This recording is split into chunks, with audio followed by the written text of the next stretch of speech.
Welcome to the Empire Builders Podcast, teaching business owners the not-so-secret techniques that took famous businesses from mom and pop to major brands. Stephen Semple is a marketing consultant, story collector, and storyteller. I'm Stephen's sidekick and business partner, Dave Young. Before we get into today's episode, a word from our sponsor, which is, well, it's us. But we're highlighting ads we've written and produced for our clients. So here's one of those. Hi, I'm Mark Tapper, and every few weeks I come into the studio and make a commercial for our family store's Tapper's Jewelry. We meet a wide variety of people at our 3 locations across Metro Detroit, and our goal is to be inviting to everyone we serve. We didn't get where we are by acting all exclusive. In fact, that word exclusive has always bothered me, because exclusive implies exclusion, and that sounds like you're leaving people out. My father, Howard Tapper, created Tapper's Jewelry with a culture of inclusion. We believe everyone has a story to tell, if you just take the time to listen. My dad did things the hard way, designed his first store on a scrap piece of paper, opened and closed Tapper's himself every day for years. Yeah, it's kind of humbling. And we're grateful for his guidance as we continue to grow. Come and meet the Tapper family. And if you're lucky enough to catch Dad at work, ask him to show you that scrap piece of paper. I'm Mark Tapper. Thanks for listening to a bit of our story. Stephen Semple and Dave Young here. Stephen, you're in Ontario, Canada, and I'm down here in Austin, Texas. And of course, today we're going to be talking about Canadian beer, eh? That's right. How's it going, eh? Hey, you hoser. You mentioned that we're going to be talking about Creemore Brewery. Yeah. And this is one that's unfamiliar to me. I mean, when I was in college, we liked Canadian beer. A lot of my friends and I drank a lot of Labatts Blue and Molson in those little barrel-shaped bottles or cans or whatever it was. This one didn't start till after I was even gone from there. So Creemore Brewery, what's the deal? Yeah, and it's actually called Creemore Springs. So if you're wanting to Google it, it's Creemore Springs, Creemore Springs. And they are now part of Molson's Brewery. Molson's bought them back in 2005, and they were a private company, so we don't exactly know what they were sold for, but industry sources sort of think the number was around $25 million. And given that they started in 1987 and then were sold in 2005 for $25 million, that's not a bad little return on investment. That ain't a bad run for some people that just like to make beer. That's right. It was started by a guy by the name of John Wiggins. And John Wiggins fell in love with this little community called Creemore. And here's what I got to explain. So I live in Collingwood, which is 2 hours north of Toronto. And if you were driving from Toronto to Collingwood, the quote-unquote highway that you drive on is a twisty-turny 2-lane road, right? Okay. Creemore is off of that road. It's not even on that so-called highway. It is off of that so-called highway about 20 minutes south of me. It's this little tiny village that really, frankly, no one knew was there. And John had a ski chalet not too far away from Creemore and fell in love with the little village. And at the time, he was a graphic designer, and he decided that anyone in town he would do a design for free. And it's really cool because when you're in Creemore today, you still see a bunch of his work, and it was really spectacular and gave the village a nice little feel. Nice. Then in the mid-'80s, he came down with very serious arthritis and couldn't do design work any longer, but he still wanted to do something. And his buddy was a master brewer. Hey, let's start making beer. So they took over a warehouse in town and decided to turn it into a brewery out in the middle of frickin' nowhere, an hour and a half north of Toronto, in 1987, when craft beer was really not a thing yet. Right. In 1987, you start a beer company, you're going up against the big boys. You're going up against the big boys, and even the few craft brewers that were around, quite frankly, weren't making great product. And at the time in Ontario, beer distribution was very restrictive, and so they had a lot of challenges ahead of them. So what they did was they started this radio campaign. They did a radio campaign talking about Creemore. But you know how we've talked in the past about this whole idea of romanticizing an idea, like trying to bring a romantic feel to it rather than educating people? They could have done what most breweries would do and say, we've got this great quality product that's, brewed with this really nice spring water, right? That's what most people would do. Sure, yeah. Well, they stumbled across this really interesting idea, and that was the Bavarian Purity Act of 1516. And the Bavarian Purity Act was passed on April 23rd, 1516 by the Duke of Bavaria, Wilhelm IV. Okay.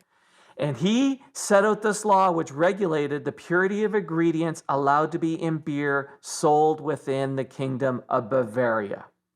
And the only ingredients allowed were barley, hops, and water. And of course, today, yeast. Yeah. They had yeast in it. They just didn't know it then. Basically, it wasn't until 1857 that they discovered, oh my God, there's this yeast in there. They were brewing beer to this standard of no preservatives and no pasteurization and none of this stuff going on. But instead of saying, hey, we're doing it without these things, what they chose to do was run these ads talking about, we brew our beer to the Bavarian Purity Act of 1516. Right. All the other beer companies ignore the Bavarian Purity Act of 1516. But it gave it this romantic feel, right? Sure, yeah. That we're brewing beer to that standard. And everybody recognized German beer as being really good, right? Yeah, this is old school standard fare, right? Even if somebody else was brewing to that standard, they owned it because they were the first to talk about it. At that point, everybody else is a Me Too. Everybody else is a Me Too at that point. This is a game that, if we go back to the early 20s, was done by Stroh's. Stroh's was a really tiny brewery, and they decided to run these ads talking about how they cleaned the bottles, the standard that they went to in terms of washing the bottles. If you wash the bottles to that standard, imagine the care you take brewing the beer, and it launched Stroh's into a major brand, this campaign. And the funny thing is, it was a standard everybody washed the bottles at. Well, you'd hope so, right? Be like Chevy saying, we put brakes on our cars. Yeah, well, exactly. Stay tuned. We're going to wrap up this story and tell you how to apply this lesson to your business right after this.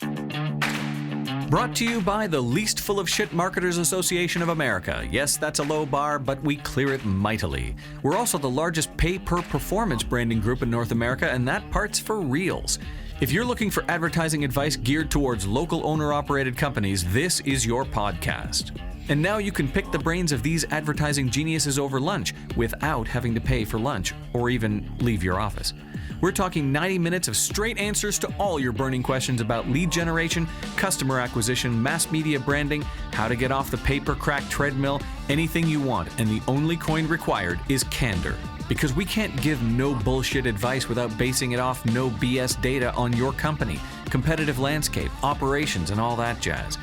We send you a pre-Zoom questionnaire, you fill it out candidly, and boom, Bob's your uncle, you're in like Flynn, and we'll be frank as fuck in giving you the straight scoop on all the advertising and business growth questions you always wanted to know, but were too afraid to ask. You'll also get our no pitching and no bitching guarantee. No pitching means we won't pitch you or try to sell you in any way. If you want more after 90 minutes, you'll have to ask.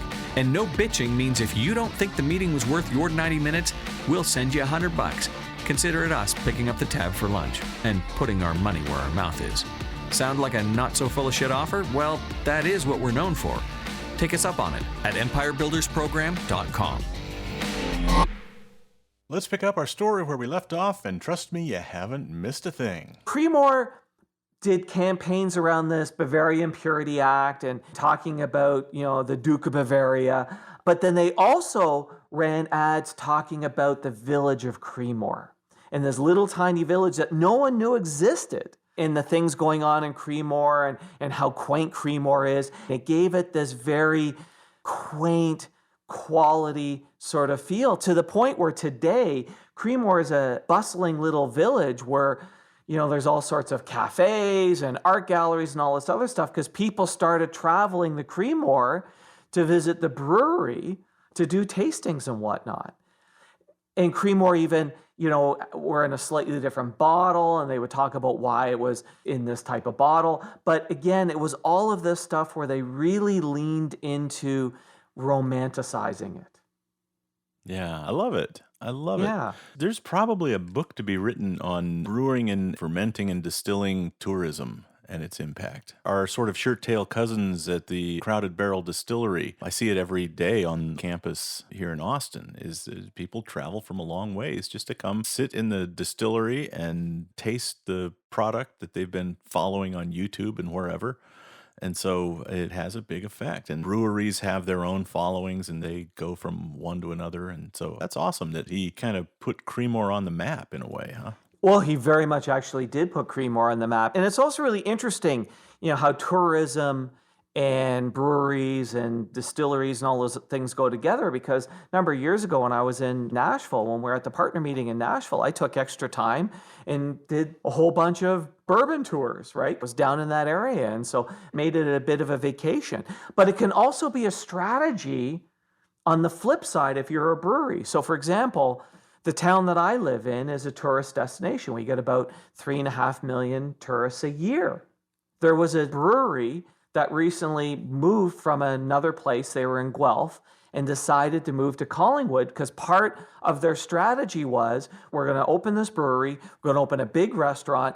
People come to this town, and what do they want to do? They want to sample the local beers. Well, guess what? This is a way of exposing our beer to a larger population by locating in something that was already a tourist destination. So it can actually cut both ways. So the whole thing you hear is if you've got something that you want to really tell the consumer, about the quality of your product or the quality of your ingredients, what you want to try to do is make it a romantic, interesting story. Like they came across this Bavarian Purity Act and hung on that. And then being in the town of Creemore, they would just talk about the quaintness of the town of Creemore, which immediately translated into their product.